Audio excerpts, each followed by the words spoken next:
हर लहज़ा है मोमिन की नई शानो नईयान, हर लहज़ा है मोमिन की नई शानो नईयान। गुफ्तार में किरदार में अल्लाह की बुरहान, गुफ्तार में किरदार में अल्लाह की बुरहान।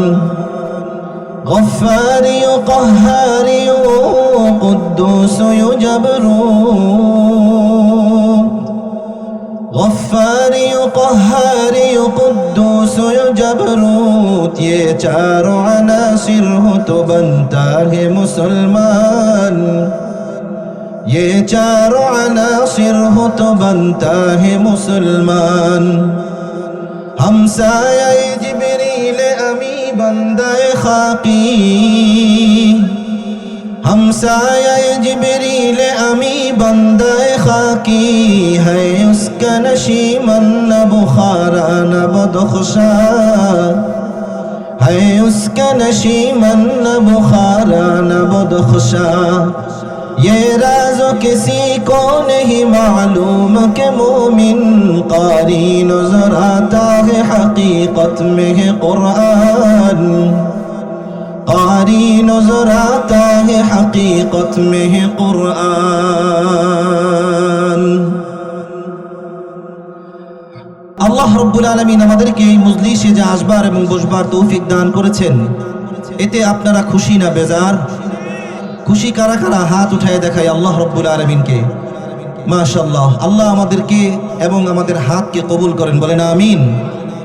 সম্মানিত হাজিরিন, আপনাদের সামনে আমি কোরআনুল কারীম থেকে একটি আয়াতে কারীমা তেলাওয়াত করেছি এবং রাসূল করিম সাল্লাল্লাহু আলাইহি ওয়াসাল্লামের অসংখ্য আহাদিসে মুবারক থেকে একটি হাদিস আপনাদের সামনে উপস্থাপন করেছি।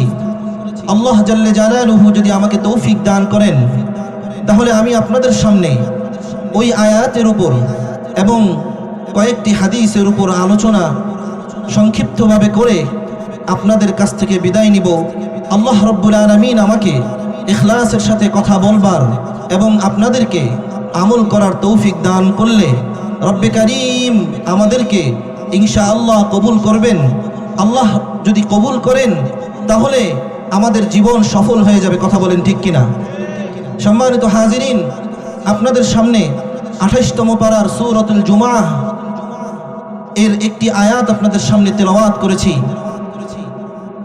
মুফাসসিরিন ইকরাম বলেন, রাসূল করিম সাল্লাল্লাহু আলাইহি ওয়াসাল্লাম সূরাতুল জুমাহ পবিত্র জুমার দিনে সাহাবাদেরকে বলেছেন, এই সূরাটি তোমরা জুমার দিন নামাজের মধ্যে তেলাওয়াত করো, বলেন সুবহানাল্লাহ।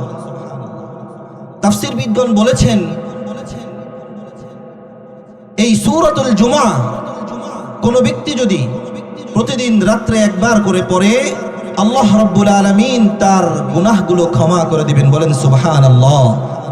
শুধু তাই নয়, সূরাতুল জুমাহ শুরু থেকে নিয়ে যালিকা ফাদলুল্লাহি ইউতিহি মান ইয়াশা পর্যন্ত কোন ব্যক্তি যদি লিপিবদ্ধ করে কোন একটা আসবাবের মধ্যে রেখে দেয়, তাহলে আল্লাহ রাব্বুল আলামিন ওই আসবাবের ভিতরে বরকত দ্বারা ভরপুর করে দিবেন, বলেন সুবহানাল্লাহ। সম্মানিত হাজিরিন, আপনাদের সামনে কোরআন থেকে একটি আয়াতে কারিমা যে তেলাওয়াত করেছি, এই কোরআন আপনাদের পছন্দ হয় না? হয় না? আপনাদের কোনো সমস্যা আছে যদি কোরআন থেকে আলোচনা করি? আচ্ছা বলেন তো, কোরআন থেকে আলোচনা করলে সমস্যা হয় কাদের? নাস্তিক এবং মুরতাদদের, কথা বলেন ঠিক কিনা? এই কোরআন থেকে আলোচনা করলে কাফের এবং মুশরিকদের অন্তরের ভিতরে প্রকম্পিত সৃষ্টি হয়, কথা বলেন ঠিক কিনা? আরো জোরে বলেন ঠিক কিনা? এই কোরআন থেকে আলোচনা করলে কাফের এবং মুশরিকরা আমাদের পিছনে লাগে, ঠিক কিনা? এই কোরআন থেকে আলোচনা করলে কাফের এবং মুশরিকরা আলেমদের বিপক্ষে দাঁড়িয়ে কথা বলে, ঠিক কিনা? পরিষ্কার ভাষায় বলে দিচ্ছি, এই কোরআন আল কারীম থেকে কোনো ব্যক্তি যদি, এই কোরআন আল কারীমকে যদি কোনো ব্যক্তি সামান্য পরিমাণ অবজ্ঞা করার চেষ্টা করে, সামান্য পরিমাণ যদি এই কোরআন আল কারীমকে অসম্মানী করবার চেষ্টা করে, তার ঈমান থাকবে না যাবে? কথা বলেন, থাকবে না যাবে? তাহলে এই কোরআনকে অবিশ্বাস করলে আমাদের ঈমান চলে যাবে, এই কথা ঠিক কিনা? হ্যাঁ, কোরআন থেকে আলোচনা করলে কাফের এবং মুশরিক, নাস্তিক এবং মুরতাদদের দিলের ভিতরে প্রকম্পিত সৃষ্টি হয়। কথা বলেন ঠিক কিনা? বিগত 15টি বছর যাবত আলেমদেরকে কোরআন থেকে স্বতঃস্ফূর্তভাবে কথা বলতে দেওয়া হয় নাই। কথা বলেন। এখন থেকে, সামনে থেকে কোরআনের আলোচনা যেখানে হবে, কোরআনের মাহফিল যেখানে হবে, কোরআনের কথা যেখানে হবে, হাদিসের কথা যেখানে হবে, শুধু পিছনে যারা পলায়ন করেছে তাদেরকে তো দূরে সরিয়ে দিয়েছি, সামনেও যারা ক্ষমতায় আসবে যদি সামান্য পরিমাণ কোরআন থেকে আলোচনা করলে যদি বাধা দেওয়া হয়, আপনারা তাদের হাতকে ভেঙে গুড়িয়ে দিবেন কিনা? প্রস্তুত আছেন তো আপনারা? কারা কারা প্রস্তুতি আছেন হাত তুলে দেখাই। নারায়ে তাকবীর, নারায়ে তাকবীর। প্রস্তুতি গ্রহণ করেন, প্রস্তুতি গ্রহণ করেন। সামনে থেকে যদি আবার যদি আমাদেরকে ওলামায়ে কেরামদেরকে যদি আবার সামান্য পরিমাণ জুলুম করবার চেষ্টা করা হয়, তাহলে তাদের বিরুদ্ধে আমরা পরিষ্কারভাবে ঘোষণা দিয়ে দিব, কোরআনের বিরুদ্ধে যদি তোমরা কথা বলো, আলেমদের বিরুদ্ধে যদি তোমরা কথা বলো, তাহলে আমরা আর মুসলমান বসে থাকবো না। কথা বলেন ঠিক কিনা? ও মুসলমান, নিজের ঈমানকে পরিশুদ্ধ করো। ও মুসলমান, তোমাদের ঈমানকে পরিশুদ্ধ করো, তোমাদের ঈমানকে পরিশুদ্ধ করো। আসো, উঠো, দাঁড়াও, কোরআনের পিছনে আসো, আলেমদের পিছনে আসো, জীবন সফল হয়ে যাবে। কথা বলেন ঠিক কিনা? ও মুসলমান, প্রস্তুতি আছেন তো আপনারা? কোরআন যেখানে আছে আমরা সেখানে থাকবো, কোরআন যেখানে আছে আমরা সেখানে থাকবো, রসূলের কথা যেখানে থাকবে আমরা সেখানে থাকবো।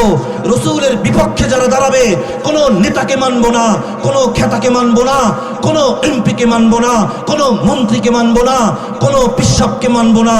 যেখানে কোরআন আছে, যেখানে যেখানে আলেম আছে, সেখানেই আমরা থাকবো ইনশাআল্লাহ। ও মুসলমান, প্রস্তুতি গ্রহণ করো। আগামীতে যদি উলামায়ে কেরাম যদি আমাদেরকে ডাক দেয়, প্রত্যেকেই আমরা আলেমদের পিছনে থাকবো তো ইনশাআল্লাহ, থাকবো তো ইনশাআল্লাহ। প্রস্তুতি গ্রহণ করতে রাজি আছেন আপনারা? প্রস্তুতি গ্রহণ করুন। কবি কি বলে শুনুন। এ কওমে মুসলমান খবরদার খবরদার, এ কওমে মুসলমান খবরদার খবরদার, ये वक्त न गफलत का है होशियार हो होशियार, ये वक्त न गफलत का है होशियार हो होशियार। ও মুসলমান, আর কত শুয়ে থাকবে, আর কত ঘুমিয়ে থাকবে, আর কত বসে থাকবে? দাঁড়াও, উঠো, হাতে হাত রাখো, হাতে কোরআন নাও, হাতে কোরআন নাও, আলেমদের পিছনে ছুটে আসো। জীবন জীবন সুন্দর হয়ে যাবে, রাজনৈতিক জীবন সুন্দর হয়ে যাবে, পারিবারিক জীবন সুন্দর হয়ে যাবে। কোরআন যেখানে থাকবে না, হাদিস যেখানে থাকবে না, সেখানে শুধুই মাত্র আমাদের পদস্খলিত ছাড়া অন্য কোনো রাস্তা আর থাকবে না। কথা বলেন ঠিক কিনা? কোরআনের পিছনে থাকবেন তো ইনশাআল্লাহ? কোরআনকে সাথে নিয়ে থাকবেন তো ইনশাআল্লাহ? সম্মানিত হাজিরিন, আলহামদুলিল্লাহ, আপনাদের এই মাহফিলে অলরেডি শাইখুত তাফসীর, শাইখুল হাদিস, হাজারো ছাত্রদের ওস্তাদ আল্লামা খুরশিদ আলম কাসিমি হাফিজাহুল্লাহ উনি চলে আসছেন। উনি আসা পর্যন্ত আমি আপনাদের সামনে আলোচনা করব। উনি এখন খাবার খাচ্ছেন, রেস্ট নিয়ে উনি অতি শীঘ্রই স্টেজে চলে আসবেন ইনশাআল্লাহ। আল্লাহ যেন হযরতকে সুস্থতার সাথে সহি সালামতে স্টেজে এসে আপনাদেরকে বরকত দেওয়ার তৌফিক দান করেন। বলেন আমিন। আরো জোরে বলেন আমিন। সম্মানিত হাজিরিন, কোরআনুল কারীম থেকে একটি আয়াতে কারীমা আপনাদের সামনে তেলাওয়াত করেছিলাম। এই আয়াতে কারীমার মধ্যে আল্লাহ রাব্বুল আলামিন রাসূল করিম সাল্লাল্লাহু আলাইহি ওয়াসাল্লামকে 4টা কর্মসূচি দিয়ে দুনিয়াতে পাঠিয়েছেন। বলেন কয়টা কর্মসূচি? চিল্লায় বলেন কয়টা? 4টা কর্মসূচি। সারা পৃথিবী যখন অন্ধকার আচ্ছন্ন হয়েছিল, সারা পৃথিবীতে যখন গুনাহের ছয়লাভ ছিল, সারা পৃথিবীতে যখন মানুষ মূর্খের জাতি ছিল, ঠিক ওই সময় জাজিরাতুল আরবের মধ্যে ওই মরুভূমির মধ্যে আল্লাহ রাব্বুল আলামিন একজন স্মার্ট পুরুষ পাঠালেন। যে স্মার্ট পুরুষের মাধ্যমে, যে মহান ব্যক্তির মাধ্যমে, যে নবীর মাধ্যমে সারা পৃথিবীকে আলোয় আলোকিত করে দিয়েছে। কথা বলেন ঠিক কিনা? সেই নবীর নাম কি? চিল্লায় বলেন তো মুহাম্মাদুর রাসূলুল্লাহ। আরো জোরে বলেন মুহাম্মাদুর রাসূলুল্লাহ সাল্লাল্লাহু আলাইহি ওয়াসাল্লাম। সম্মানিত হাজিরিন, রাসূলকে 4টা কর্মসূচি দিয়ে পাঠিয়েছেন। এই 4টা কর্মসূচির মধ্যে 1 নম্বর কর্মসূচি হচ্ছে ইয়াতলু আলাইহিম আয়াতিনা। রাসূলকে আল্লাহ রাব্বুল আলামিন বললেন, ও আল্লাহর হাবিব, ও মুহাম্মাদুর রাসূলুল্লাহ, আপনি আপনার উম্মতদেরকে এই কোরআন আল কারীম প্রত্যেকটা দাঁড়ে দাঁড়ে, প্রত্যেকটা মানুষের হৃদয়ের মধ্যে এই কোরআন আল কারীম ঢুকিয়ে দিন। এই কোরআন আল কারীম প্রত্যেকটা মানুষের দ্বারে দ্বারে পৌঁছে দিন। মানুষকে কোরআন আল কারীমের তেলাওয়াত শিক্ষা দিন। এই কোরআন আল কারীমের দ্বারা সারা পৃথিবী আলোয় আলোকিত হয়ে যাবে। কথা বলেন ঠিক কিনা? যারা এই কোরআনের বিরোধিতা করে, যারা এই কোরআনের বিপক্ষে কথা বলে, পরিষ্কার ভাষায় বলে দিচ্ছি, আরেকবার যদি কোরআনের বিপক্ষে কথা বলো, আরেকবার যদি কোরআন পড়নেওয়ালাদের বিপক্ষে তোমরা দাঁড়াও, তোমাদের হাতকে ভেঙে গুড়িয়ে দেব। কথা বলেন ঠিক কিনা? সম্মানিত হাজিরিন, আল্লাহ রাব্বুল আলামিন রাসূলকে 1 নম্বর কর্মসূচির কথা বললেন, আর রাসূল সারা দুনিয়া জুড়ে কোরআনের বাণী পৌঁছায় দিলেন। আর এই কোরআনের মাধ্যমে সারা দুনিয়া আলোয় আলোকিত হয়ে গেল। বলেন সুবহানাল্লাহ। এই কোরআন আল কারীম আমাদের শিখার দরকার আছে না নাই? কথা বলে না, শিখার দরকার আছে না নাই? সম্মানিত হাজিরিন, আপনারা জানেন আপনাদের এই এলাকার মধ্যে হযরত আয়েশা সিদ্দিকা রাদিয়াল্লাহু তাআলা আনহা একটা মহিলা মাদ্রাসা আছে। এই মহিলা মাদ্রাসার মধ্যে প্রত্যেক বছর এখান থেকে হাফেজা বের হচ্ছে, প্রত্যেক বছর এখান থেকে আলেমা বের হচ্ছে। সম্মানিত হাজিরিন, আমার সন্তানকে, আমার ছোট বাচ্চাকে আসুন আমরা মাদ্রাসায় ভর্তি করিয়ে আমরা আমাদের কোরআন, আমাদের বাচ্চাদেরকে কোরআন আল কারীমের তেলাওয়াত শিক্ষা দেই, আমাদের বাচ্চাদেরকে আলেম বানাই, আমাদের বাচ্চাদেরকে হাফেজা বানাই, আমাদের সন্তানদেরকে আলেমা বানাই। আসুন আমরা কোরআনের ছায়াতলে আসি। আসুন আমরা এই কোরআনকে আমাদের হৃদয়ের মধ্যে, আমাদের হৃদয়ের মধ্যে, আমাদের অন্তরের মধ্যে ঢুকিয়ে দেই। তাহলেই আমাদের জীবনে, আমাদের পারিবারিক জীবনে, আমাদের রাষ্ট্রীয় জীবনে, আমাদের অর্থনৈতিক জীবনে প্রত্যেকটা জায়গায় জায়গায় শান্তি আসবে। কথা বলেন ঠিক কিনা? বিশ্বাস আছে তো?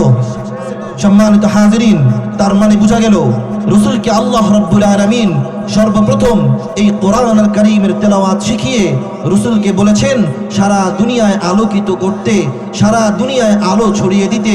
তার মানে বোঝা গেল সারা দুনিয়ার মধ্যে আলো ছড়িয়ে গিয়েছে, সারা দুনিয়ার মধ্যে আলো ছড়াচ্ছে। যে ব্যক্তি এই কোরআন আল কারীম বক্ষে ধারণ করবে, সেই ব্যক্তিকে আল্লাহ রাব্বুল আলামিন সফল করে দিবেন। কথা বলেন ঠিক কিনা? ও মেরে ভাই, দোস্ত, বুজুর্গ, যদি একজন হাফেজ বানাতে পারি, যদি একজন আলেম বানাতে পারি, রাসূল বলেন এই একজন যদি হাফেজ হয়ে যায়, ওই একজন হাফেজ কাল কিয়ামতের ময়দানে দাঁড়াবে।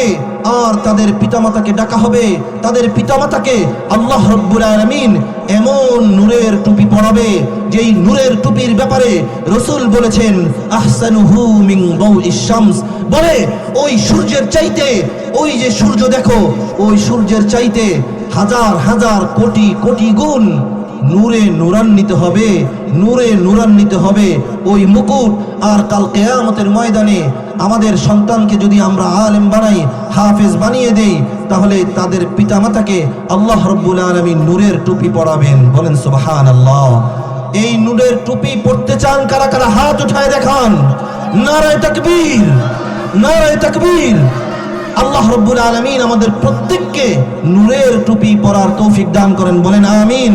সম্মানিত হাজিরিন, একজন আলেম যদি হয়ে যায়, একটা আলেম যদি হয়ে যায় আমার পরিবারের মধ্যে, আমার মহল্লার ভিতরে, যদি একজনকে হাফেজ বানাতে পারি, যদি একজনকে হাফেজ বানাতে পারি, মেরে ভাইও দোস্ত বুজুর্গ, তাহলে আমরা নূরের টুপি পড়তে পারবো। কথা বলেন ঠিক কিনা? এই জন্য কবি কবিতার ভাষায় বলেন, जिस शख्स ने कुरान को सीने में बसाया, जिस शख्स ने कुरान को सीने में बसाया फिरदौस मुअल्ला में मका अपना बनाया फिरदौस मुअल्ला में मका अपना बनाया जिस शख्स की औलाद हुई हाफिज कुरान जिस शख्स की औलाद हुई हाफिज कुरान महशर में मिलेगा उसे एक ताज दुरख्शा महशर में मिलेगा उसे एक ताज दुरख्शा কবি বলেন কোন ব্যক্তি যদি কোরআনের হাফেজ হয়ে যায় কোন ব্যক্তি যখন কোরআনের হাফেজ হয়ে যায় আল্লাহ রাব্বুল আলামিন তার জন্য জান্নাতে ঘরের ব্যবস্থা রাখেন বলেন সুবহানাল্লাহ কোন ব্যক্তির সন্তান যখন কোরআনের হাফেজ হয়ে যায় কোন ব্যক্তির সন্তান যখন কোরআনের হাফেজ হয়ে যায় ওই ব্যক্তির বাবা এবং মাকে কাল কিয়ামতের ময়দানে এমন নূরের টুপি পরায় দেয় বলে ওই নূরের টুপি বলে আহসানুহু মিন দাউইশ শামস বলে ওই নূরের টুপি ওই সূর্যের চাইতেও আলোয় আলোকিত जिस शख्स ने कुरान को सीने में जिस शख्स की औलाद हुए हाफिज कुरान महशर में मिलेगा उसे एक ताज दुरख्शा महशर में मिलेगा उसे एक ताज दुरख्शा 10 अहले जहन्नम की सिफारिश वो करेगा फिरदौस मिले कर वो उन्हें साथ चलेगा কবি বলেন কোন ব্যক্তি যদি কোরআনের হাফেজ হয়ে যায় কোন ব্যক্তি যখন কোরআনের হাফেজ হয়ে যায় ওই ব্যক্তির সাথে 10 জন জাহান্নামে যাদের জন্য যাওয়া ওয়াজিব হয়ে গিয়েছে এমন 10 জন ব্যক্তিকে ওই কোরআনের হাফেজ সুপারিশ করে জান্নাতে ঢুকিয়ে দেয় বলেন সুবহানাল্লাহ তার মানে বোঝা গেল যে কোরআনের হাফেজ হলে আমাদের লাভ নাকি লস কথা কয় না লাভ না লস তাহলে বানাবেন তো ইনশাআল্লাহ কোরআনের হাফেজ সন্তানকে কোরআনের হাফেজ বানাবেন তো ইনশাআল্লাহ এই আয়েশা সিদ্দিকা রাদিয়াল্লাহু তাআলা আনহা মহিলা মাদ্রাসায় দিবেন তো আপনাদের সন্তানকে ইনশাআল্লাহ কারা কারা দিবেন হাত উঠায় দেখান আল্লাহ রাব্বুল আলামিন আমাদের হাতকে কবুল করেন আমাদের সন্তানদেরকে কোরআনের হাফেজ বানায় দেন বলেন আমিন এবার বলেন তো কোরআন আল কারীম যদি কেউ তেলাওয়াত করে কোরআন আল কারীমের তেলাওয়াত যদি কেউ শিখে কোরআন আল কারীমের তেলাওয়াত যদি করে এতে ফায়দা নাকি লস ফায়দা আছে না নাই এবার আপনাদেরকে কয়েকটা ফায়দার কথা বলবো শুনবেন তো ইনশাআল্লাহ মনোযোগ আছে এদিকে মনোযোগ আছে তো ইনশাআল্লাহ এবার শুনুন রাসূল বলে قال النبي صلى الله عليه وسلم خيركم من تعلم القرآن وعلمه রাসূল বলেন দুনিয়ার জমিনে টাকা পয়সা ধন দৌলত যার আছে সে বড় লোক না দুনিয়ার জমিনে যার টাকা আছে সে বড় না যে সে সম্মানিত না এবং উত্তম না দুনিয়ার জমিনে যার বাড়ি আছে সে উত্তম না দুনিয়ার জমিনে যার টাকা আছে সে উত্তম না দুনিয়ার জমিনে কোনো এমপি এবং মন্ত্রী সে উত্তম না দুনিয়ার জমিনে কোনো এমপি উত্তম না কোনো মন্ত্রী উত্তম না কোনো টাকা পয়সা মালিক যে ওই ব্যক্তি উত্তম না রাসূল বলেন ওই ব্যক্তি উত্তম বলে যার ভিতরে কোরআন আল কারীম আছে বলেন সুবহানাল্লাহ ওই ব্যক্তি উত্তম যে কোরআন শিখে এবং শিক্ষা দেয় ওই ব্যক্তি উত্তম যে কোরআন আল কারীম নিজেও শিখে এবং শিক্ষা দেয় রাসূল বলেন তোমাদের চোখে হয়তোবা মনে হয় গাড়ি যার আছে বাড়ি যার আছে এমপি যে ব্যক্তি মন্ত্রী যে ব্যক্তি যার নারী আছে বলে দুনিয়া আছে ওই ব্যক্তি উত্তম নয় রাসূল বলেন তোমাদের ভিতরে ওই ব্যক্তি উত্তম যে ব্যক্তি কোরআন নিজে শিখে এবং অন্যকে শিক্ষা দেয় কথা বলেন ঠিক কিনা আজকে আমরা তো টাকা পয়সা দেখলে পাগল হয়ে যাই ঠিক কিনা হ্যাঁ, দামি বাড়ি আর গাড়ি দেখলে পাগল হয়ে যায়। আসলে এরা কি উত্তম, নাকি ওই ব্যক্তি উত্তম যেই ব্যক্তির সিনার মধ্যে 30 পারা কোরআন আল কারীম আছে? কথা বলেন ঠিক কিনা? সুতরাং বোঝা গেল দুনিয়া এবং আসমানের মধ্যে সবচাইতে উত্তম এবং সবচাইতে মর্যাদাশীল হচ্ছে উম্মতের উলামায়ে কেরাম। কথা বলেন ঠিক কিনা? আজকে উম্মতের উলামায়ে কেরাম হক কথা বললে তাদেরকে অত্যাচার করা হয়, তাদেরকে নিপীড়ন করা হয়, তাদেরকে অন্ধকার প্রকোষ্ঠে নিয়ে যাওয়া হয়, তাদেরকে, তাদের পরিবারকে, তাদের ধন সম্পদকে লুণ্ঠন করা হয়। বিগত 15টি বছর যাবৎ আলেমদের উপরে যেই পরিমাণ স্টিম রুলার চালানো হয়েছে, যেই পরিমাণ অত্যাচার করা হয়েছে, ইতিহাস সাক্ষী। ওরা পলায়ন করেছে, পরিশেষে তাদেরকে পলায়ন করতে হয়েছে। সামনে যে সমস্ত দল আসবে, পরিষ্কার ভাষায় বলে দিতে চাই, যদি আলেমদের উপরে তোমরাও অত্যাচার করো, তোমরাও নিপীড়ন করো, তোমরাও যদি আলেমদের উপরে চড়াও হও, পরিষ্কার ভাবে মনে রেখো, তোমাদেরকেও পরিশেষে পলায়ন করতে হবে। কথা বলেন ঠিক কিনা? হ্যাঁ, পরিষ্কার ভাষায় বলে দিচ্ছি, আলেমদের পিছনে লেগো না, আলেমদের পিছনে যারা লেগেছে, আলেমদেরকে যারা অত্যাচার করেছে, পরিশেষে তারাই পদস্খলিত হয়েছে। কথা বলেন ঠিক কিনা? সম্মানিত হাজিরিন, সুতরাং বোঝা গেল রাসূল যে কথাটি বললেন যে কোরআনওয়ালারা সবচাইতে শ্রেষ্ঠ এবং দামি। কথা বলেন ঠিক কিনা? সবচাইতে দামি কারা? কোরআনওয়ালারা। সুতরাং আলেমদের পিছনে থাকবো, আলেমদের কথা শুনবো, অথবা নিজেদের সন্তানদেরকে আলেম বানাবো ইনশাআল্লাহ। এবার শুনুন, কোরআন আল কারীম পড়লে ফায়দা আছে না নাই? রাসূল বললেন, মান ক্বারা হারফান মিন কিতাবিল্লাহ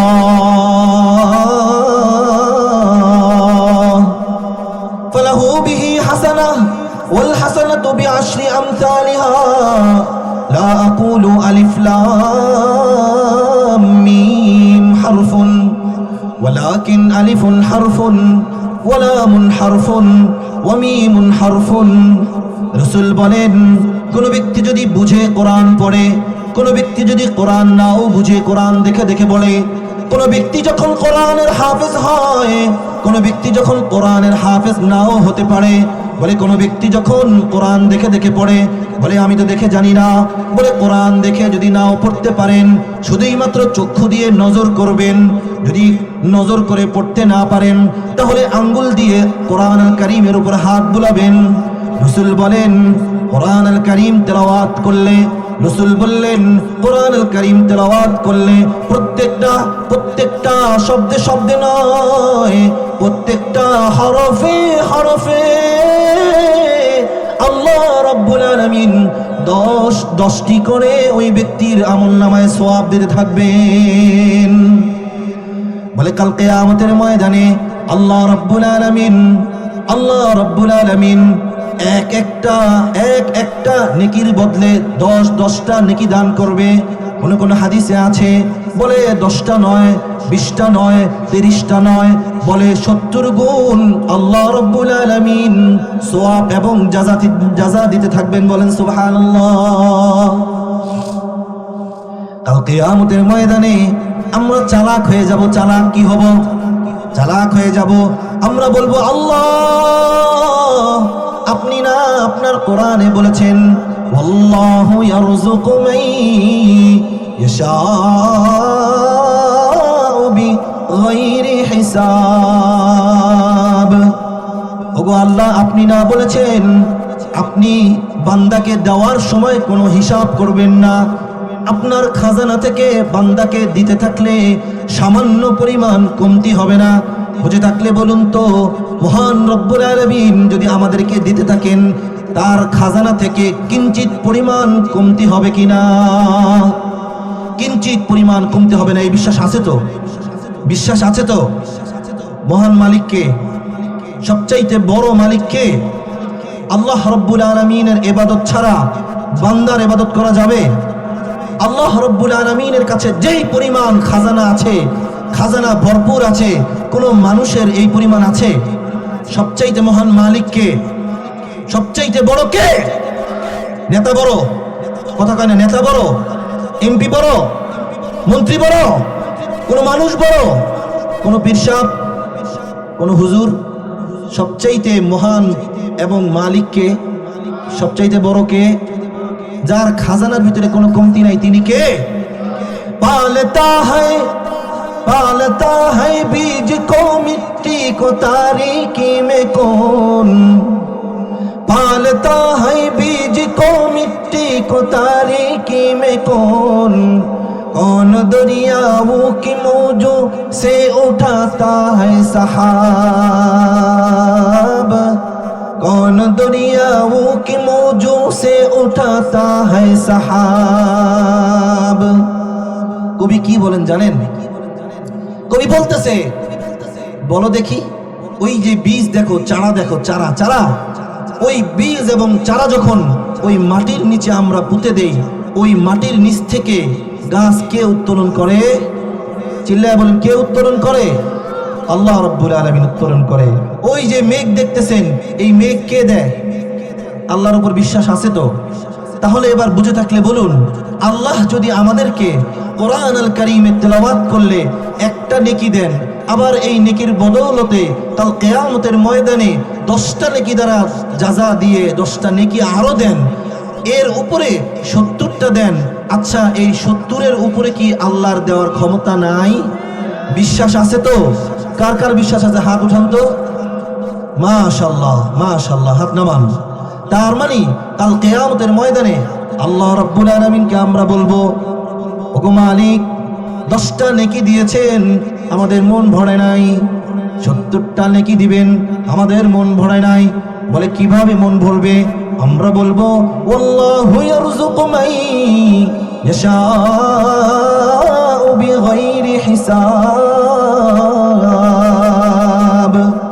আমরা বলবো, আল্লাহ আপনি তো বেহিসাবি, সুতরাং আপনি দিতে থাকেন, দিতে থাকেন, দিতে থাকেন। বলে 70 গুণ হবে না, বলে 500 গুণ হবে না, 1000 গুণ হবে না। আল্লাহ রাব্বুল আলামিন দিতে থাকবেন আর দিতে থাকবেন, দিতে থাকবেন আর দিতে থাকবেন, দিতে থাকবেন আর দিতে থাকবেন, যতক্ষণ পর্যন্ত বান্দা খুশি না হবে, ততক্ষণ পর্যন্ত আমার আল্লাহ আপনাকে দিতে থাকবে, দিতে থাকবে।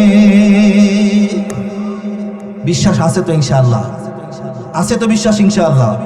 এবার বলুন, কোরআন আল কারীম পড়লে ফায়দা আছে না নাই? কোরআন আল কারীম পড়লে ফায়দা আছে না নাই? কোরআন শিখবেন তো ইনশাআল্লাহ? কোরআন পড়বেন তো ইনশাআল্লাহ? এবার শুনুন রাসূল কি বলে, ইন্না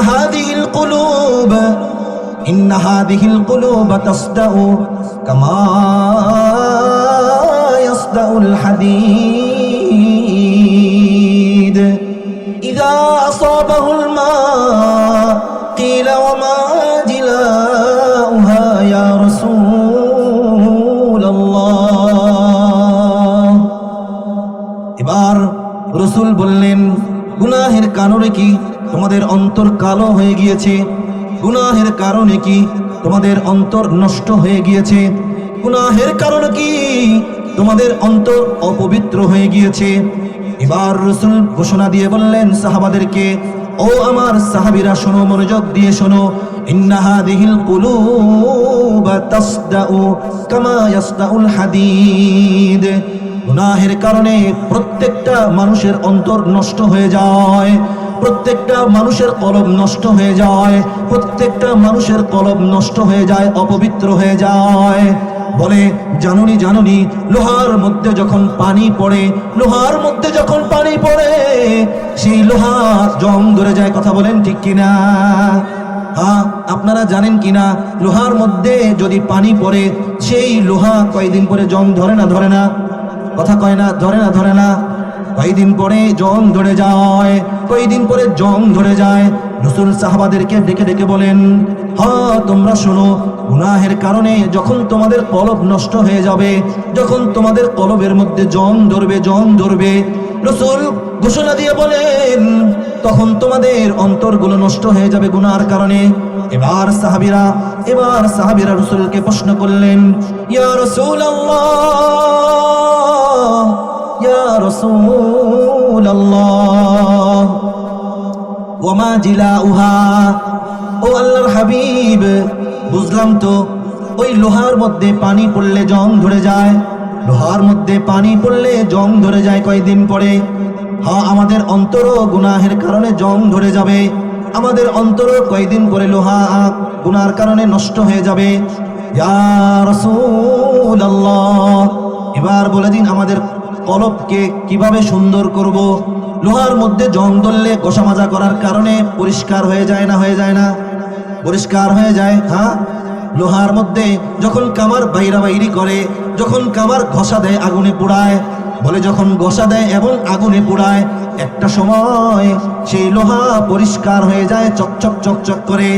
এবার সাহাবীরা প্রশ্ন করলেন, ওয়ামা জিলাউহা ইয়া রাসূলুল্লাহ, ওগো আল্লাহর হাবিব, কোন সিস্টেমে আমাদের গুনাহি অন্তরকে, আমাদের এই অপবিত্র অন্তরকে কিভাবে সুন্দর করব, কিভাবে পরিষ্কার করব বলে দিন।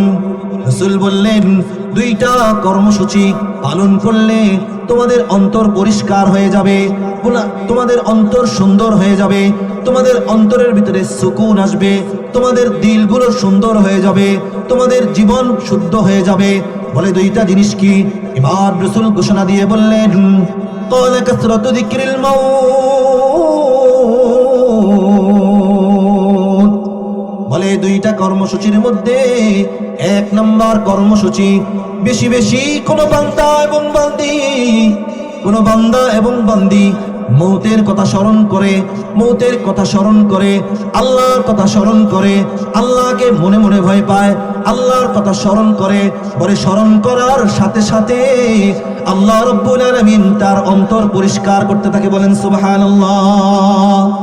দুই নম্বর কর্মসূচি ওয়া তিলাওয়াতুল কুরআন, বলে দুই নম্বর কর্মসূচি হচ্ছে বেশি বেশি কোরআনুল কারীম তেলাওয়াত করলে আল্লাহ রাব্বুল আলামিন ওই ব্যক্তির অন্তর সুন্দর এবং পরিষ্কার করে দেয়। বলেন সুবহানাল্লাহ।